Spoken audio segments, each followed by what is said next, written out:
ಪವಿತ್ರ ಸ್ಥಳವಾದಂತಹ ಸೈಯದ್ ಮದನಿ ತಂಗಳ್ರವರ ಆಶೀರ್ವಾದವನ್ನು ಪಡೆಯುತ್ತಾ ಅದೇ ರೀತಿ ನಮ್ಮ ಕುಲದೇವತೆಯಾದಂಥ ಭಗವತ್ ಮಾತೆಯ ಆಶೀರ್ವಾದವನ್ನು ಪಡೆಯುತ್ತಾ ಇಲ್ಲೆಲ್ಲರೂ ಸ್ನೇಹಿತರು, ನಮ್ಮ ಗುರು ಹಿರಿಯರುಗಳು, ನನ್ನ ರಾಜಕೀಯ ಗುರುಗಳಾದಂಥ ಫಾರೂಕ್ರವರು, ಅದೇ ರೀತಿ ದರ್ಗಾದ ಅಧ್ಯಕ್ಷರಾದ ರಶೀದ್ ಅಜಿಯವರಿಗೂ ಕೂಡ ನಮಸ್ಕಾರವನ್ನು ತಿಳಿಸುತ್ತಾ NRCಯ ಬಗ್ಗೆ ನಾವು ಕೂಡ ವಿರೋಧವನ್ನು ವ್ಯಕ್ತಪಡಿಸುತ್ತೇವೆ. ಯಾಕೆಂತ ಹೇಳಿದರೆ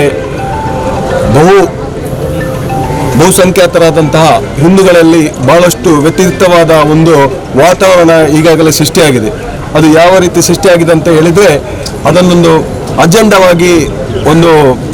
ಅಜೆಂಡವಾಗಿ ಬರ್ತಾ ಇದೆ. ಯಾಕಂತ ಹೇಳಿದರೆ ಈ NRC ಎಂಬ ಒಂದು ಕಾನೂನು ಬರೀ ಮುಸ್ಲಿಮರಿಗೆ ಮಾತ್ರ, ಹಿಂದೂಗಳಿಗೆ ಯಾವುದೇ ರೀತಿಯ ಅದರಲ್ಲಿ ತೊಂದರೆ ಇಲ್ಲ ಅಂತ ಎಂಬ ಒಂದು ಭಾವನೆಯನ್ನು ಮೂಡಿಸುವಂಥ ಒಂದು ಪ್ರಯತ್ನ ಆಗ್ತಾ ಇದೆ.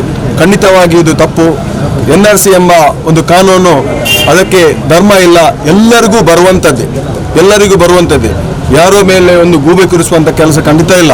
ಆದರೆ ಅಭಿನಂದಿಸಬೇಕಾದಂಥ ಒಂದು ನನ್ನ ಕರ್ತವ್ಯ. ಯಾಕಂತ ಹೇಳಿದರೆ JNU ವಿದ್ಯಾರ್ಥಿಯಿಂದ ಹೋರಾಟ ಪ್ರಾರಂಭವಾಗಿ ಇಸ್ಲಾಂ ಧರ್ಮದ ಪ್ರತಿಯೊಬ್ಬರು ಕೂಡ ಈ ಹೋರಾಟದಲ್ಲಿ ಪಾಲ್ಗೊಂಡಿದ್ದಾರೆ.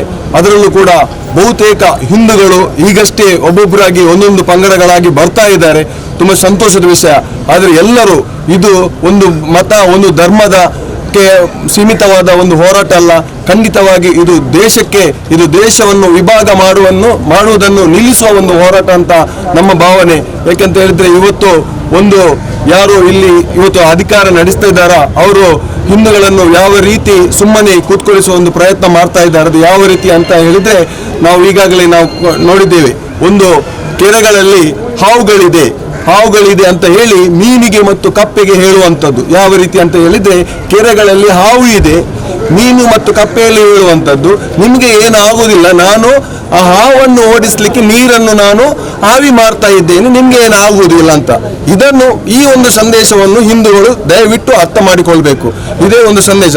ಖಂಡಿತವಾಗಿಯೂ ಇದು ಎಲ್ಲರ ಬುಡಕ್ಕೆ ಬರ್ತದೆ.